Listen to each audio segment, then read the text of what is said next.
Olá, pessoal! Sejam bem-vindos ao canal Botânica Sem Segredo. Vamos conhecer como funciona o fluxo de massa no floema? Primeiro, é importante relembrarmos o que é o floema. O termo floema origina-se do grego phloios e significa casca. A escolha do nome está relacionada à localização anatômica do floema no caule, já que esse se encontra externamente ao xilema e mais próximo à casca do caule. O floema primário é um tecido vascular originado do procâmbio e o floema secundário originado do câmbio vascular. Possui como função o transporte da seiva, produzida nas folhas pela fotossíntese, até as áreas de consumo, como flores, frutos e folhas em desenvolvimento.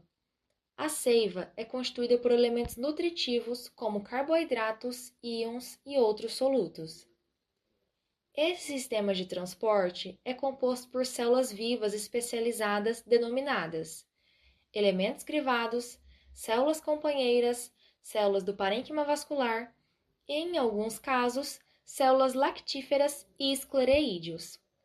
Neste vídeo, as principais estruturas que iremos observar para entender o fluxo de massa no floema são os elementos crivados e as células companheiras, originados da mesma célula-mãe.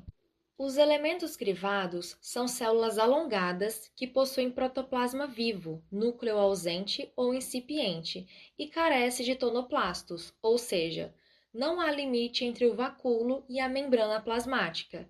Eles estão associados às células companheiras, que são parenquimatosas e especializadas, caracterizadas por possuir organelas que não estão presentes nos elementos crivados.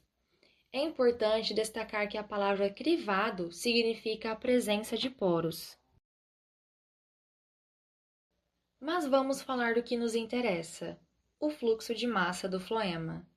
Esse fluxo não ocorre unidirecionalmente como no xilema, mas sim bidirecionalmente, já que a seiva é translocada da parte aérea para a raiz e das raízes à parte aérea. Esse processo não é definido pela gravidade. O gradiente de potencial hídrico é fundamental para esse transporte. A entrada e saída dos açúcares nas células do floema modificam o potencial osmótico do meio. Em resposta, ocorre a variação do potencial hídrico, permitindo a entrada e saída de água no floema, ocasionando o fluxo de massa. Esses materiais são translocados da área de suprimento conhecida como fonte, como as folhas maduras e os órgãos de armazenamento em fase de exportação, para a área de consumo ou estoque, conhecidas como drenos, sendo eles os órgãos não fotossintetizantes ou que não produzem fotoassimilados suficientes para o consumo próprio, como raízes, folhas jovens e frutos em desenvolvimento. A depender do trajeto realizado pelo soluto, o processo pode ser caracterizado como carregamento ou descarregamento. O carregamento no floema se caracteriza no trajeto realizado pelos solutos, que saem da célula do mesofilo até as células dos elementos crivados. Já a saída dos açúcares dos elementos crivados para as células do tecido-alvo é chamada de descarga ou descarregamento do floema. Mas como o fluxo do floema funciona? O processo de fluxo ocorre da seguinte maneira: a glicose, produzida nas células do mesofilo foliar, tecido fotossintético da folha, é transformada em sacarose, se movimentando para as células companheiras e a seguir para os tubos crivados do floema, num processo de transporte ativo com gasto de energia do ATP. Com a entrada da sacarose nos tubos crivados, ocorre o aumento da pressão osmótica em seu interior, possibilitando assim a entrada de água no floema, proveniente do xilema. Com a entrada de água, ocorre o aumento da pressão de turgescência, ocasionando o movimento da seiva do floema para as células seguintes, atravessando as placas crivadas até os órgãos de consumo. No momento em que a sacarose passa para os órgãos de consumo, por meio de transporte ativo, ocorre a diminuição da pressão osmótica dos tubos crivados, provocando a saída da água para as células vizinhas do xilema. Como em muitos processos fisiológicos, existem fatores, como a temperatura e o oxigênio, que podem afetar o fluxo de massa do floema. A presença de inibidores respiratórios pode impedir a translocação do floema, em plantas que utilizam a via apoplástica, por exemplo. Carregamento e descarregamento no floema. O carregamento no floema está ligado ao transporte de fotoassimilados no sistema de elementos crivados. Tal processo varia de acordo com a família vegetal, podendo ser simplástico, apoplástico ou intermediário. O uso das estratégias de carregamento está associado às condições ambientais no qual o vegetal se encontra. O carregamento pode ocorrer de duas formas: através da saída dos solutos da célula que rodeiam o sistema vascular até as células companheiras e das células companheiras até as células crivadas por meio dos plasmodesmos, sendo assim a via simplástica. Esse tipo de carregamento é observado em espécies de plantas arbóreas, arbustivas ou trepadeiras e está presente em células que apresentam células intermediárias ao invés de células companheiras.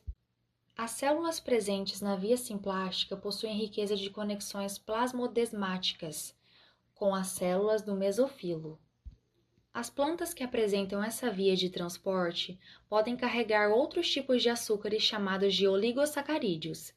Nesta via, o transporte é caracterizado como ativo, pois as moléculas são muito grandes para passarem diretamente pelos poros dos plasmodesmos. O carregamento por via apoplástica predomina entre as plantas herbáceas. Os solutos movem-se no apoplasto e entram no sistema de elementos crivados através da plasmalema de uma célula companheira ou diretamente através da plasmalema de uma célula crivada.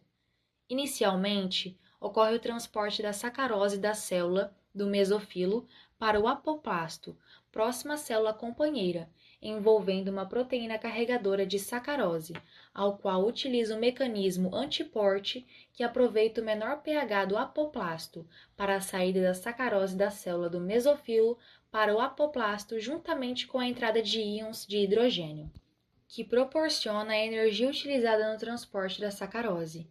A sacarose presente no apoplasto é transportada para a célula companheira através de outra proteína carregadora, utilizando o mecanismo simporte com o hidrogênio. Na via apoplástica ocorre o gasto de energia, sendo crucial para a geração do gradiente eletroquímico necessário para que a sacarose seja transportada de uma região de menor concentração para outra de maior concentração. O descarregamento dos açúcares dos elementos crivados pode, assim como o carregamento, ser classificado como sendo por via simplástica ou apoplástica, dependendo do tecido, do órgão e da espécie. Partição e alocação de fotoassimilados. Fotoassimilados são os produtos da fotossíntese, como açúcares e amidos, que a planta produz usando a luz solar. A partição refere-se à distribuição desses produtos entre diferentes órgãos da planta, como folhas, caules, raízes e frutos. Por exemplo, durante o dia, a planta produz amido nas folhas.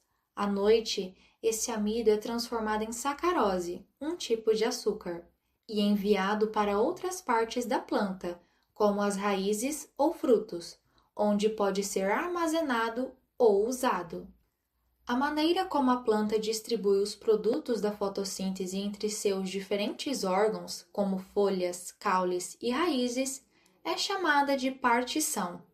Já a distribuição desses produtos entre diferentes processos metabólicos dentro de uma mesma célula é conhecida como alocação.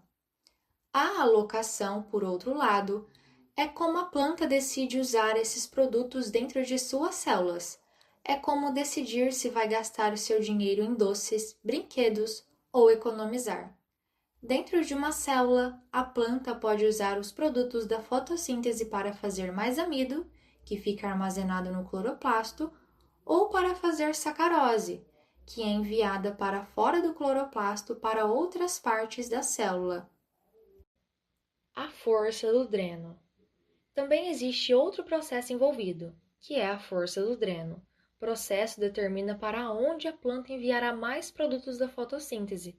A força do dreno é uma combinação do tamanho e da atividade do órgão que está recebendo os produtos. Por exemplo, se uma planta de batata tem um tubérculo grande, ela enviará mais sacarose para a região do tubérculo.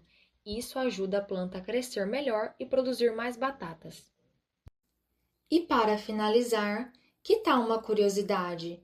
Você sabia que é possível determinar o fluxo de seiva no floema?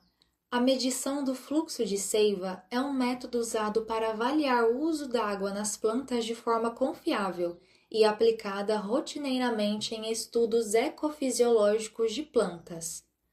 A determinação do fluxo de seiva na planta permite avaliar o grau de estresse a qual se encontra, pois a taxa de transpiração e a condutância estomática estão diretamente ligadas. Esta é uma das formas mais precisas para entender como a água é utilizada pela planta. Os experimentos mostram que as plantas são capazes de ajustar a forma e a pressão dos vasos do floema para transportar açúcares e outras moléculas, o que abre caminho para investigações mais detalhadas sobre o transporte no floema.